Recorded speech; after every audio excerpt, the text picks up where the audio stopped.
So now we're gonna go to city traffic engineer comments. Uh, I just wanted to touch upon one of the public comments, Mr. Eli, about the thoroughfares. I had assumed that staff had responded to him, but based on his email, apparently that was not done. So I will follow up. Which one was that one? What was the topic? The person that was suggesting that we coordinate our traffic signals, label them as thoroughfares, and that type of subject. We will. Okay, so staff will follow up. Yes, yes.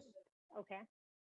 In addition to the others, there's one item on the future council list that I did not have a chance to add, and that will be there will be a staff report to consider a no overnight parking restriction on Avenida Encinas,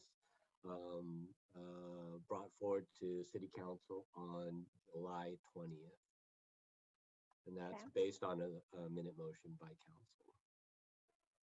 Okay, and now since we're just briefly discussing the public comment, I heard Mr. Frank mentioning that next month we'll have a presentation on Kelly and Park. So will that kind of take care of the comment about Kelly Drive and Roundabout? We will be addressing that item, yeah, and we will get the public notice out as well. Okay, perfect. And then will staff follow up with the third comment that we have? Yes, we'll follow up with actually all three and let them know that the Kelly Drive project will be discussed next month. Okay, perfect. Okay. Anything else? Any comments from the commissioners for the engineers' comments? Okay, we're going to start with Commissioner Linke. I saw your hands first. Yeah, related to that third comment from Mr. Tyndall, I think his name was, is that the same? I think that's the same concern expressed by a number of people last month about the Terramar area. So I don't know if staff has responded to that, or if not, maybe that, could you please add that to the traffic engineer report as far as what follow-up has been done? Yes. We'll follow up with that, and it will most likely be a agenda item for a future Traffic and Mobility Commission. Okay, Vice Chair Perez. Yeah, just two things. Mr. Kim, just to follow Your up. audio is really bad. Is it really? Okay, just slow down. Can you hear me now? Yes. Okay. So, Mr. Kim, in regards to Mr. Linke's comments, I just noticed in regards to traffic signals and triggering cross signals to turn green for them. So, like, for instance, if you were to go on Canyon all the way up to College, we noticed that, like, if you have like a convoy of, say, 10 cars that are going eastbound on Canyon, and every time you hit, like, if one car is on a cross section, and every time that car hits the trigger, it automatically triggers them so that they can go and get onto, like, Canyon. Does that make sense? So you're seeing that traffic on Cannon is constantly being interrupted by the side street traffic? Is that right. So there were points where if you're going from Cannon from the 5 all the way up to College, to say we're up on College and to Tamarack, you notice that if you have a whole bunch of cars on, say, College or Cannon, and then one car pulls up, say, on Carlsbad Village Drive or one of those ancillary streets, you can automatically see that the traffic signal will turn yellow for the people on College or on Canyon, and then those cross streets will automatically get the right of way to make the turn. So I guess what it is, it's that a lot of cars are just really starting to stop and go, and it's causing a little bit of and it's not traffic, it's just more of a stop and go delay. So I don't know if anything to bring that up in regards to the signal engineers or the traffic engineers. Yeah, that's a very good comment, and I'll discuss it with our traffic signal system staff. I still want to bring them in to introduce you to them at some point, but to talk about the coordinated corridors. Cannon may not be coordinated at this point, but maybe we would want to consider that. And it's all a trade-off, historically, we've had that trade-off between, hey, give us a platoon that can go from one end of the city to the other. And then we get the side street complaints when we try to make that happen. Hey, why do I have to wait, on the side street when there's no cars on the major? And so it's always a balancing act. But I think with our new signal staff, it would be helpful for them to come in and introduce themselves and then talk about the state of our coordination timing on our corridors in Carlsbad. Yeah, that's great. That's what I wanted to hear. Thank you. And then the second question that I have is on the calendar. I noticed on July 27th, I will be representing the Traffic and Mobility Commission for the work plan. Is there a second part that I'm going to be? I thought there was two parts. There was one for the traffic or the work plan, and then there was another portion that I was going to talk to City Council about. Yeah, it was, Commissioner, it was regarding the semi-annual transportation report. Okay. Yeah. Perfect. So I guess the thing for me is just if I could touch base with one of you so that I can just get a pre. Yeah, I'll coordinate with you regarding the semi-annual transportation report, and Yeah. Nathan and I will coordinate with you. Perfect. Thank you. Thanks. Okay. Any other comments on that? Commissioner Pincio? My question for Mr. Kim is the little traffic circles down there in the Kelly Elementary. They do have stop signs, and I was wondering if that's something. Was that an oversight, or did we leave them there on purpose? What can we take them out? Is that something that is in the plans? What's the issue there? Historically, that was not a mistake. That was an intention. We considered these at the time traffic circles, not roundabouts. They don't have splitter islands and whatnot. Mm-hmm. And based on the design guidance for traffic circles, that is allowable. And so because the existing traffic control on for example, Hillside was stopped at Kelly. We decided to keep it that way. That doesn't have to continue.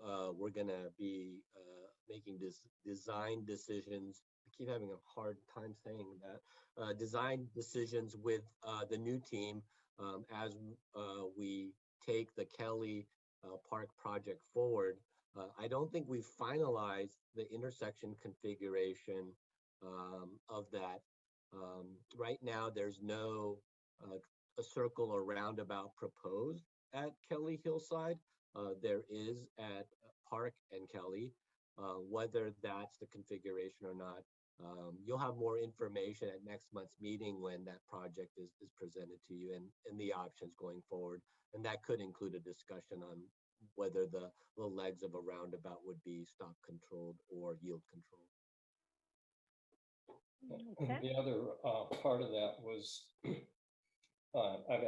actually, when I was with the city of Oceanside, we went down to watch what happened when school lets out, and all the things that gentleman mentioned did occur. We saw a truck pulling a trailer, and because all the parents parked in the street, they parked in the bike lane, and then they started to double park. And so we're going to discuss that next meeting when it's on the agenda. All right. Yeah, that's enough. Thanks. No problem. So as we discussed, next month we might have one or two new commissioners, for sure one. So that means that Commissioner Hunter, today is his last meeting, and is it okay if I read the commendation, Nathan? Is this the right time? Yes?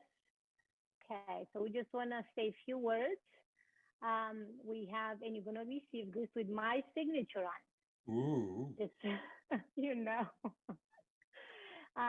So, whereas Chuck Hunter was appointed to the Traffic and Mobility Commission on July 27th, 2013 by the City of Carlsbad City Council. And whereas Chuck Hunter has served on the Traffic and Mobility Commission, serving the City of Carlsbad with his knowledge, experience, and guidance. And whereas Chuck Hunter has served on the Traffic and Mobility Commission as Vice Chair and Chair, whereas the Traffic and Mobility Commission of the City of Carlsbad wishes to commend Chuck Hunter for his earnest and faithful direction and participation in traffic, bicycle, and pedestrian safety. Also, transportation planning and mobility matters that were brought before the Traffic and Mobility Commission. Now, therefore, be it resolved that the Traffic and Mobility Commission of the City of Carlsbad does hereby extend its grateful appreciation to Chuck Hunter for having diligently served the people of Carlsbad for the past 8 years. So we are really, I personally, you've been a mentor for me. When I came on, you were the chair, and somehow I ended up from the last chair closer and closer to you in the next few years. But we really appreciate your volunteerism for our city, not just for the traffic and mobility, but I know you are part of the police department, volunteers, and so on. So I'm gonna give you the floor if you wanna tell us a few things. Tell you a few things. Does that come with a Starbucks card or something too, by the way? No. Hey, it's been fun, 8 years, and it's gone through lots of changes. I was telling Mona earlier today when we were talking about something else that, we finally got it to a place where it's really working. It's really engaged. The city staff is awesome. It's a whole team kind of thing together. It was interesting back in the Doug days. Then we had a dark year there for a while. So we'll skip past that. But yeah, no, it's tough to leave now that it's actually working really well. And again, everybody at the city, I'm not going anywhere. So John will still get my emails on traffic light things and stuff like that. Steve's, been a pleasure, a long pleasure, but most days, but loved all the analysis and everything that goes with it. It really brought a whole different aspect to things. Pete's got his bicycle hat on, or should be bicycle helmet on most of the time, which is really doing that. Brandon's got a great logical, view of the world. Bill brings, years and years of experience. I think more than most, right? You probably have I'm sure you have more than me, maybe Pete, and kind of a different learned approach. And of course, Mona's been driving the bus here for a couple of years through all this COVID stuff. So thanks, Nathan. Thanks, John. Thanks, Ellie and Tom. And luckily the lawyer doesn't talk too much, so we must be doing something right there. But always happy to have a little guidance from when needed there. And I don't see, Paz is on here, because I want to personally thank Paz because she's come up and she's helped make the Traffic Mobility Commission kind of what it is, and jumps in there as needed. So those are my words. Thanks everybody. Yeah, 8 years. Luckily they put term limits on here a little while ago. Yes, we will miss you for sure. And more changes are coming. So next month, get ready, because we're going to elect new chair, and new vice chair. So a lot of changes are going to come to the commission. And hopefully they will not keep that plan as of 4 commissioners going out in the same time in 2022, because that's going to be a little tricky. I'm not sure. I haven't followed up with the mayor on that, but hopefully they will stagger them a little bit on the commission.